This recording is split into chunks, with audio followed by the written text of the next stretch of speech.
شامل ہے. اگر کسی کی زبان لڑکھڑاتی ہے آپ اس کو اپنی بات کو ایکسپلین کرنے کا موقع دو. پھر اگر کوئی علمی اختلاف بیان کر رہا ہے تو اس کے دلائل سنو. کچھ بھی نہیں سنا جاتا, تھڑ تھڑ فتوے, وہ اس نے اٹھا کے ادھر بندہ مار دیا, اس نے اٹھا کے ادھر بندہ مار دیا, اور مارنے والا ہیرو بن جاتا ہے. پھر اس مارنے والے کی مذمت میں کوئی بیان نہیں دے سکتا. کوئی مذمت میں بیان دے گا, اگلے دن وہ آیا ہوا ہوگا اخبار میں, اس کو بھی اڑا دیا. سرگودا میں کیا ہوا ہے, وہ ایک مقدس اوراق کا ایک ادارہ ہے, تو وہ کیا کرتے ہیں, سب سے مقدس اوراق جہاں بھی اللہ رسول کا نام کسی کاغذ پہ لکھا ہو لے کے نا جمع کرتے ہیں, کہیں دور لے جا کے دفن کر دیتے ہیں. میں نے ان سے کہا یار تم اتنی ٹینشن اٹھا رہے ہو تو یہاں گڑھا کھود کے ان مقدس اوراق کو جلا دیا کرو تاکہ لوگوں کے پاؤں میں نہ آئے. فقہاء نے بیان کیا بھائی مقدس اوراق جو ہے, جو قرآن ہے کو بوسیدہ ہو جائے تو جلا دیا جائے تاکہ اس کے نقوش مٹ جائیں. کہتے ہیں کیا بات کر رہے ہو, ہم نے یہاں ایک دن ایسا کیا کہ ہم نے ایسے جلایا, وہ تھوڑی سی آگ نکلی, کہیں اڑوس پڑوس میں خبر پہنچ گئی کہ یہ قرآن کو جلایا ہے. اس وقت میڈیا بہت فاسٹ نہیں تھا. اب یہ جو جلا رہے تھے یہ توہین کی نیت سے نہیں بلکہ توہین سے بچانے کے لیے کہ پاؤں میں نہ آئے. کہہ رہے فوراً تھانے میں گیا, ہمارے لیے تو جان چھڑانا مشکل ہو گیا, پتہ نہیں کس طریقے سے جان چھڑی ہے. میں نے کہا شکر کرو میڈیا اس وقت اتنا فاسٹ, 20-25 سال پرانی بات ہے, ورنہ ایک ویڈیو فیس بک یوٹیوب پہ آنی تھی تمہاری بوٹیاں نوچ کے لوگ کووں کو کھلاتے. حالانکہ وہ بیچارہ کر کیا رہا ہے, مقدس اوراق کی حفاظت. تو جو مقدس اوراق کی مقدس شخصیات کی حفاظت کرنے والے, ساری زندگی ان کی تعظیم پہ بیان کرنے والے, انہی پہ فتوے کس کے لگ جاتے ہیں, توہین کے.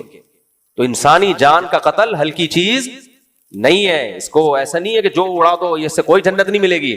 اس بچی پہ مجھے اتنا ترس آیا جس کے باپ کو مار دیا یار, کیسے بلک بلک کے رو رہی ہے وہ. تو انسان کے لیے پورا گھر چل رہا ہوتا ہے کسی شخص سے, آپ نے اڑا دیا, اپنی ٹھڑک پوری کر لی اور ہیرو بھی بن گئے آپ. تو ایسے جذباتی لوگوں سے ہمیں اپنے ملک کو بچانا ہے, اپنے کلچر کو, اپنی سوسائٹی کو بچانا ہے. اور یہ صرف یہیں پر آپ کو ملے گا دنیا میں. ہاں جو واضح لفظوں میں توہین کر رہا ہے, ہمیں پتا ہے یہ شراب بھی نہیں پی ہوئی اس نے, دماغ صحیح ہے اس کا, جان کر جیسے ملحد لوگ کر رہے ہوتے ہیں, کوئی تعویل نہیں بنتی ہے اس کی, اور کیس چلتا ہے, پتا چل جاتا ہے کہ بھائی اس کی کوئی دوسرا مطلب بنتا نہیں ہے, تو ٹھیک ہے, اس کے لیے تو قانون بنا ہوا ہے. ایسے شخص کو سزا ملنی چاہیے تاکہ ہم ناموس رسالت کی حفاظت کریں. نبی صلی اللہ علیہ وسلم کی ذات اتنی ہلکی نہیں ہے کہ ہم لوگوں کو اجازت دے دیں جو منہ میں آئے اٹھائے اور جو آپ بکواس کرتا پھرے. تو میری اس تقریر کا یہ مطلب نہیں ہے کہ ہم اس کی کھلی چھوٹ دے رہے ہیں. میری تقریر کا مطلب یہ ہے کہ اس قانون کا غلط استعمال, اس پہ پابندی ہونی چاہیے. تو باقی قانون بذات خود ٹھیک ہے کہ توہین رسالت کی ہم کسی کو پرمیشن نہیں دیں گے, لیکن اس توہین کا فیصلہ کون کرے گا, عدالت. اور عدالت بھی دباؤ میں آ کے نہیں کرے گی, دونوں طرف کے دلائل سن کے وہ انصاف والا تجزیہ کرے گی. ورنہ عدالت پہ بھی دباؤ ہوتا ہے کہ تو نے اس کو سزا نہیں دی تو تیری گردن اڑے گی. یہ ہوا ہے, مجھے خود وکیل نے بتایا کہ میں نے 2 بے گناہ لوگوں کو اندر جیل میں کیا ہے, عمر قید کی سزا سنائی ہے, جبکہ مجھے پتا تھا کہ یہ مجرم نہیں ہے. کہہ رہے ہیں ان کو میں جیل میں نہیں بھیجتا تو میری لاش ملتی, اتنا دباؤ تھا میرے اوپر, مجھے جان سے مار دیتے تو میں مجبور تھا کہ یار اپنے آپ کو بچاؤں. غلط کیا, لیکن کہتا میں کیا کرتا, باہر عدالت کے باہر بندہ کھڑا ہوا تھا, اتنا 1000-2000, اور میں حکومت کی طرف سے وکیل تھا, میں اس کو چھڑوا دیتا تو میں گیا کام سے. اور جج کو بھی یہی خطرہ تھا, تو جج نے بھی اس کو عمر قید کی سزا سنا دی. یہ بہت ہے, ایک نہیں ہے, جیلوں میں بھرے ہوئے ایسے لوگ. اکثر علماء گئے ہوئے ہیں اندر جو بیچارے 8 سال درس نظامی پڑھا, انہوں نے قال اللہ قال رسول پڑھا اور انہی پہ الزام لگا اور جیل میں گئے. تو یہ ہو رہا ہے مارکیٹ میں. تو جو واقعی مرتکب توہین رسالت ہیں ان کو تو سزا ملنی چاہیے, لیکن یہ فیصلہ کون کرے گا بھائی؟ کورٹ بنی ہوئی, عدالت بنی ہوئی ہے. دنیا میں ایسا کسی ملک میں نہیں ہوتا کہ جو اٹھا کے فیصلہ کر دے, فتویٰ دے دے, اڑا دو, یہ کر دو, وہ کر دو. تو جمعے کے دن والدین کی قبر پر جانا, کیا جمعہ کے دن والدین میں سے کسی کی قبر کی زیارت کی کوئی خاص فضیلت ہے؟ ارسلان صاحب راولپنڈی سے. نہیں جناب, لوگ آج کل جمعے کے دن یا عید کے دن قبرستان جا رہے ہوتے ہیں, اس کی کوئی حیثیت نہیں ہے. کسی بھی دن جب چاہیں آپ قبرستان چلے جائیں, اپنے والدین یا بزرگوں کی قبر پہ بھی جا سکتے ہیں, ان کے لیے دعا کریں وہاں جا کے. اور قبرستان جانا چاہیے, حدیث میں آتا ہے زورها فإنها تذکر الآخرہ, قبرستان کی زیارت کیا کرو, اس سے آخرت کی یاد تازہ ہوتی ہے. لیکن اس کے لیے دن متعین نہیں ہے. جمعے کو اس نیت سے جانا کہ اس دن ثواب زیادہ ملے گا تو یہ پھر بدعت ہے. کا میں نے کلپ سنا, وہ ورک شاپ بھی کرواتے ہیں, بڑے میچور ڈاکٹر ہیں اور کافی فیمس ہیں یوٹیوب پہ. وہ نفسیاتی ڈاکٹر سے کسی نے پوچھا دوسری شادی کے بارے میں, تو محترم فرمانے لگے کہ دوسری شادی میں انسان کو جھوٹ بولنا پڑتا ہے, اس کی بیوی کا اس پر سے اعتماد ختم ہو جاتا ہے, اور یہ ہو جاتا ہے اور وہ ہو جاتا ہے, یعنی غیر اخلاقی حرکتیں. اور وہ جو باتیں بتائیں واقعی صحیح تھی. ایسا ہوتا ہے کہ وہ ٹوپیاں کرائے گا, آج ادھر بیٹھا ہوا ہوں, آج ادھر بیٹھا ہوا ہوں. صحیح سچ بتائے گا تو پکڑا جائے گا نا, سچ بتائے گا تو وہی پکڑا جائے گا, پٹے گا. تو وہ گھماتا رہتا ہے, ادھر بھی چائے پیے گا, دوسری بیوی کو بھی جا کے بتائے گا کہ میں تمہارے پاس چائے پینے کے لیے, آج سے پہلے میں نے کبھی چائے پی نہیں ہے, جب بھی پیتا ہوں تمہارے پاس پیتا ہوں. تو یہ ٹوپیاں اور یہ سب جھوٹ اور اعتماد ختم اور یہ سب بے پناہ نقصانات, اور اس سے بیوی ڈپریشن میں جاتی ہے, یہ ہوتا ہے وغیرہ وغیرہ. بالکل صحیح کہا. لیکن محترم یہ بھول رہے ہیں کہ جن عورتوں کو بندہ ہی نہیں مل رہا شادی کے لیے, وہ جو ڈپریشن میں جا رہی ہیں, ان کا آپ کے پاس حل کیا ہے؟ یعنی اس بندے کی ڈپریشن اور اس کی بیوی کی ڈپریشن کا تو خیال کیا جا رہا ہے. ان بیوہ طلاق یافتہ غریب لڑکیاں جو لاکھوں کی تعداد میں بیٹھی ہوئی ہیں, جن کو میاں نام کی کوئی چیز مل ہی نہیں رہی ہے, ان کی ڈپریشن پہ کوئی مقالہ نہیں ہے, کوئی تحقیق نہیں ہے, اور اس کا کوئی حل نہیں ہے. اس لیے کہتے ہیں کہ وحی کی تعلیمات کے بغیر جب انسان اپنی عقل سے سوچتا ہے نا, تو ٹھوکریں کھاتا ہے. عقل وہ ہے جو قرآن کے تابع ہو. پھر آپ کو عقل ایسا خاندانی گائیڈ کرے گی نا, ایسے خاندانی راستہ بتائے گی جس کو قرآن نے مثالیں دی ہیں. اگر صرف قرآن ہے, عقل نہیں ہے, تو بھی گمراہ ہوگا انسان. کیونکہ عقل تو قرآن تو ایک روشنی ہے نا, چلنا تو خود ہے اس میں. قرآن زبردستی دھکا دے کے تھوڑی چلائے گا آپ کو. قرآن دیکھو اللہ نے کیا پیاری مثال دی ہے قرآن میں. اللہ نور السماوات والارض, اللہ زمین آسمان کا نور ہے. کیا مطلب؟ جیسے نور سے روشنی ہوتی ہے نا, اندھیروں میں ہمیں نور سے راستے نظر آتے ہیں, ایسا ہی ہوتا ہے نا. ارے آپ ایک جنگل میں کھڑے ہوئے ہیں, گھپ اندھیرا ہے, منزل ملے گی آپ کو؟ پتہ چلے گا کہاں کھائی ہے, کہاں پانی ہے, کہاں پل ہے, کہاں شیر ہے, کہاں چیتا ہے, کہاں راستہ ہے, کچھ بھی سمجھ نہیں آئے گا. تو ایسے میں آپ کو کیا چاہیے ہوتا ہے؟ نور, روشنی. روشنی آپ کو چلا نہیں دیتی, روشنی دکھا دیتی ہے. روشنی کیا کرتی ہے؟ دکھا دیتی ہے. بھائی یہ کھائیے, یہ شیر بیٹھا ہوا ہے وہاں جناب بھیڑی ہیں, وہ آوازیں آئیں گی نا آپ کو, آپ عقل استعمال کرو گے, یار وہ کی جو آوازیں آ رہی ہیں اس کے مطلب اس سمت میں کیا ہے؟ بھیڑیے بیٹھے ہوئے. تو عقل استعمال کرتا ہے انسان, اس روشنی کی موجودگی میں اس سے فائدہ اٹھا کے جب عقل استعمال کرے گا تو صحیح سمت میں چلنا شروع. اگر روشنی نہیں ہے, سالی کھوپڑی ہے صرف آپ کے پاس, عقل کھوپڑی کو بھی کہتے ہیں نا, تو کھوپڑی ہے آپ کے پاس, روشنی نہیں ہے, تو خالی کھوپڑی سے راستہ نظر نہیں آئے گا, دھکے کھائے گا وہ. اور اگر روشنی تو ہے مگر کھوپڑی نہیں ہے آپ کے پاس, تھوڑی سی میں ایسے جلدی میں ایسی باتیں کر لیتا ہوں, کھوپڑی کہنا تو عقل ہی چاہیے, اس طرح کی لینگویج استعمال کرنا مناسب نہیں ہے. تو اصل میں جو کچھ الفاظ ہماری زبانوں پہ چڑھ گئے ہیں نا, اب کسی کو لوگ بتاؤ آپ میں عقل نہیں ہے تو اس کی سمجھ میں بات نہیں آتی, آپ اسے بولا آپ کی کھوپڑی ہے ہی نہیں, ٹھیک ہے نا, وہ فوراً سمجھ جاتا ہے. تو یہ الفاظ میری زبان پہ لوگوں سے بات کر کے چڑھ گئے ہیں زبان پہ. تو اب مہذب لیکچر تو اس طرح نہیں ہوتے, وہ تو یہی ہوتے ہیں آپ کے عقل شریف, ٹھیک ہے نا, اور اس طرح کی چیزیں انگلش تھوڑا سا لگا کے وہ چلا دیتے ہیں بات کو. ہم بالکل دیسی زبان استعمال کرتے ہیں. تو روشنی ہے, کھوپڑی نہیں ہے, تو بھی فائدہ نہیں ہے, اس لیے کہ روشنی میں آپ کو سب کچھ نظر آئے گا مگر آپ جج نہیں کر سکتے. جدھر شیروں کی آواز آ رہی ہے آپ اس طرف چلنا شروع ہو گئے, لوگ کہیں گے عقل استعمال کر, اللہ کے بندے ادھر سے دھاڑنے کی آواز آ رہی ہے, مرے گا وہاں پہ. آپ کہہ رہے ہو نہیں, چونکہ روشنی موجود ہے تو اب مجھے عقل استعمال کرنے کی ضرورت نہیں ہے, تو یہ بات درست ہوگی. اور اگر اندھیرے ہیں, خالی عقل سے ہی فیصلہ کر رہا ہے کہ راستہ کدھر ہے, بھائی راستہ تو آنکھ سے نظر آتا ہے, اور آنکھ روشنی کے بغیر نہیں دیکھتی, اس کے بعد گیس کرنا پڑتا ہے کہ کون سا راستہ صحیح ہے کون سا غلط ہے.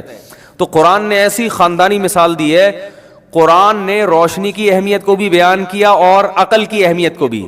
جو ملحد لوگ ہیں, مذہب کو اسلام کو نہیں مانتے, وہ عقل ہی کو ویلیو دیتے ہیں, روشنی کی ان کی نظر میں کوئی قدر نہیں ہے. اور جو مذہبی لوگ ہیں مگر صحیح مذہب کو فالو نہیں کرتے, وہ صرف روشنی کی بات کرتے ہیں, کھوپڑی استعمال نہیں کرتے وہ. تو قرآن نے بار بار کہا ان فی ذلک لآیات لأولی الالباب, اس میں عقل مندوں کے لیے نشانیاں ہیں. بتایا کہ عبرت حاصل ہوگی, صحیح راستہ نظر آئے گا صرف کن لوگوں کو, جو عقل استعمال کرتے ہیں. بغیر عقل کے راستہ نظر نہیں آئے گا. اور روشنی کی ویلیو کو بھی قرآن نے بیان کیا کہ روشنی جو ان کو ملے گی وہ کہاں سے ملے گی, اللہ کی طرف سے. اللہ کیسے روشنی دیتے ہیں؟ قرآن کے ذریعے, پیغمبروں کے ذریعے. گمراہی کے اندھیروں میں آپ کھڑے ہوئے ہو اور قرآن اور سنت کے ذریعے آپ کو اس میں روشنی مل رہی ہے. گمراہی کو اندھیروں سے تعبیر کیا ہے, اور اللہ اپنے کلام کو کس سے تعبیر کرتا ہے؟ روشنی سے. تبھی قرآن نے کہا اللہ نور السماوات والارض. یہ مثال بڑی خاندانی ہے, میں کئی بیانات میں دے چکا ہوں, اگرچہ ٹاپک نہیں ہے, مگر میں تھوڑا سا جلدی سے اس مثال کو بیان لازمی کروں گا. مثال ہے بڑی زبردست. اللہ نے فرمایا اللہ کی مثال جو ہے نا, اللہ آسمانوں اور زمین کا نور ہے. نور کا مطلب روشنی دینے والا ہے.